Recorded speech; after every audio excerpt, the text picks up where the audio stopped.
I found this story to be rather disturbing, and it is a perfect example of why Donald Trump's Department of Justice is so damn dodgy around this Jeffrey Epstein case. We just learned from Australian model Cleo Glyde that Jeffrey Epstein, back in the 90s, asked her and a few other girls to dress up as nurses so they could go over to Trump Tower and knock on Trump's door and impress him. Now, this follows a string of similarly creepy stories. Jeffrey Epstein, during the peak of his sex trafficking, before he actually got caught for it, being best friends with Jeffrey Epstein and hanging out with young women. At the same time, the Department of Justice continues to cover this up right in front of our eyes. Not only is Trump just incredibly dodgy about this every single time he's asked, he calls it a hoax, he melts down, he's frothing at the mouth anytime someone brings up Jeffrey Epstein, which makes it more suspicious. That's fair to say, right? It makes it more suspicious every single time Trump talks about this exact case. But this article reads, the Department of Justice now says the names of two associates Epstein sent $100K and $250K should stay secret. So the Department of Justice, who is led by Pam Bondi, said in February she has the list on her desk. That is what she said. And then in March, she sent influencers out with binders saying the Epstein files, phase 1. They are now requesting that certain names are not revealed. The Justice Department's request came after NBC News asked a federal judge to unseal the names of two people Epstein paid and helped protect from prosecution. Epstein's big thing was getting a non-prosecution agreement in 2008 during his first case, so people around him, his associates, could not be investigated or charged, which leads to the next question. Who is he covering for? And why are they covering for him now? Why is this administration covering for him? Can I just play you this clip of Speaker of the House Mike Johnson saying that Donald Trump is riddled throughout the Epstein files because he's simply just an informant? Take a listen. He's not saying that what Epstein did is a hoax. It's a terrible, unspeakable evil. He believes that himself. When he first heard the rumor, he kicked him out of Mar-a-Lago. He was an FBI informant to try to take this stuff down.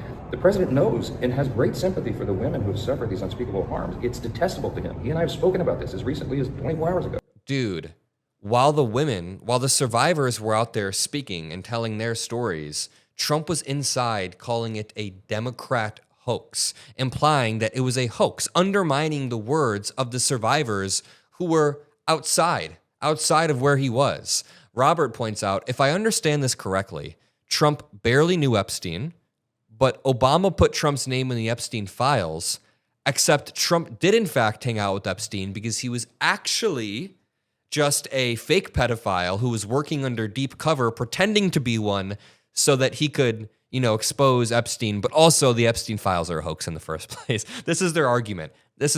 Folks. It is rather contradictory. I want to show you this video of model Cleo Glyde in just 1 second, but I can't understate how odd this is. The Justice Department on Friday asked a federal judge overseeing the case of deceased sex trafficker Jeffrey Epstein to deny a request from NBC News to unseal the names of two associates who received large payments from him in 2018. The Justice Department cited privacy concerns expressed by the two individuals. Okay, yeah, it's a privacy thing. The first associate received a payment of $100,000 from Epstein, and the second associate received a payment of $250,000, both in 2018. Days after the Miami Herald began publishing a series of investigative stories where victims criticized a plea deal he received in Florida in 2008. This was the Alex Acosta plea deal. Alex Acosta was then Donald Trump's Secretary of Labor during his first term and subsequently was forced out after his plea deal with Epstein was exposed. They cited the payments he made to the two individuals, which began 2 days after the Miami Herald began publishing its stories on Epstein's plea deal, also known as a non-prosecution agreement. Prosecutors wrote that on November 30th, Epstein, quote, wired $100,000 from a trust account that he controlled to an individual named as Redacted, a potential co-conspirator and for whom Epstein obtained protection in the NPA. Now, I don't want to speculate about what these payments were for, but you don't really have to. It says at the bottom, the prosecutors continued, this individual is also one of the employees identified in the indictment. Prosecutors said in the filings that Epstein's payments may be evidence of, quote, efforts to influence witnesses. So you don't have to speculate that this is witness intimidation or witness influence, as the law says.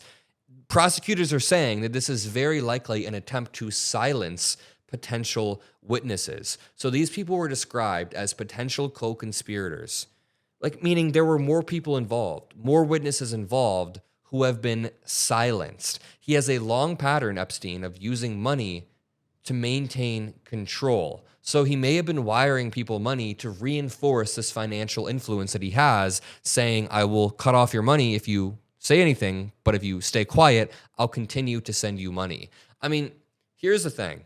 I'm not a conspiratorial person. I actually pride myself on oftentimes being skeptical of conspiracies, looking at things regularly. But this right here is no longer a conspiracy. The president of the United States back in 2003, well, he wasn't the president then, but Donald Trump back in 2003 said, Jeffrey Epstein likes them young.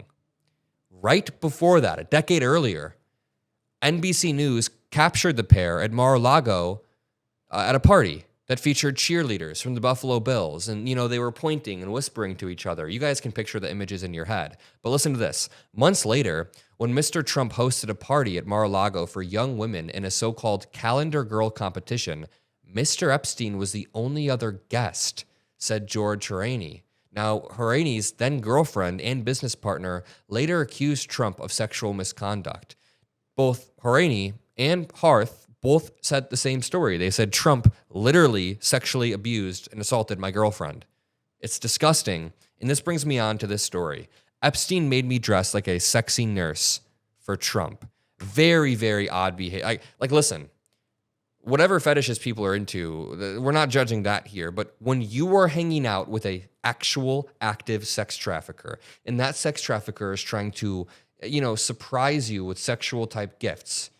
This was a surprise. They dressed up as nurses and showed up at Trump's doorstep. That is indicative of some deeper behavior. Let's take a listen to this clip right here of Australian model Cleo Glyde on the Daily Beast podcast.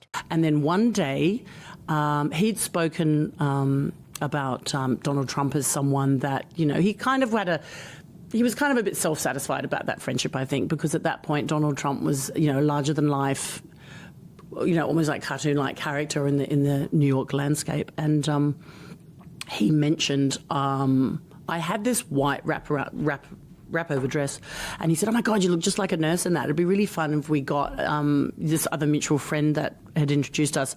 Why don't we both go over to Donald's, and you'll both look like nurses, and I'll just knock on the door, and we'll go to Trump Tower, and it'll be hilarious. And it kind of, looking back, obviously, it's like there's something kind of mortifying about that story, about me putting myself in that Benny Hill position, and being like sort of on Jeffrey's arm going to Donald Trump's. It's completely surreal. I mean, right. It's really mental. But at the time, it just felt like a bit of fun. And obviously now I look back and go, okay, it's a very odd story, and especially when it blew up into this global horror show. So take us back to, so you're sauntering over across town from Jeff. It is just absurd that while all of this was happening, 22-year-olds were performing shows for Donald Trump. Listen to this. Hart said that Trump took her into a bedroom and forcibly kissed and fondled her and restrained her from leaving. She also said that a 22-year-old contestant told her that Trump later that night crawled into her bed uninvited.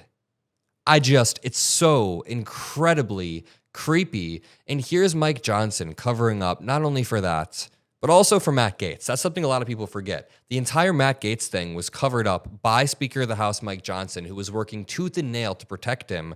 This is not the party of family values. This is not the party that wants to protect young girls. We need to make sure that we continue to push every day, win back power in the midterms and beyond, and put forward a better-looking vision of what America should be. A vision where the most narcissistic and egotistical men aren't rising to the top because they were willing to abuse people.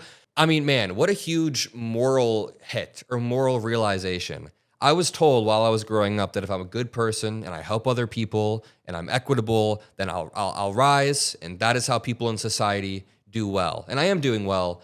But now I've watched the president of the United States rise to the literal top of the top throughout his whole life while crawling into the bed of 22-year-old girls while he was in his 40s or 50s, while telling women that he can grab them because he's allowed to do it by extorting workers. So again, I want to put forward a better looking vision for the future where narcissistic babies aren't rising to the top, and we have a society that is more equitable, that, punches up. I think punching up is fine, like dark, edgy humor aimed at the people at the top, that's different. But this constant punching down of contractors or subcontractors or women who need help, I'm not for it. One final thing. To the sponsors that make this video possible, I want to say thank you. Donald Trump promised he would not touch Medicare, but he did. He cut it immediately. And this made life harder for millions, tens of millions of vulnerable Americans.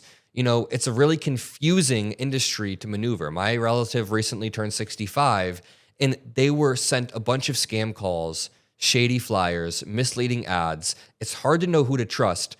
That's why I recommend Chapter. Listen, the call is free, and I've gotten emails saying after this free call, people had guidance in the right direction. So whether you're already on Medicare or you're about to turn 65, Chapter will guide you in the right direction and let you know, where you need to go. So call 706-312-8635 or click the link in the description. It's free. The call is quick, and it could save you a lot of money. Thank you all, and I'll see you in the next video. Peace out.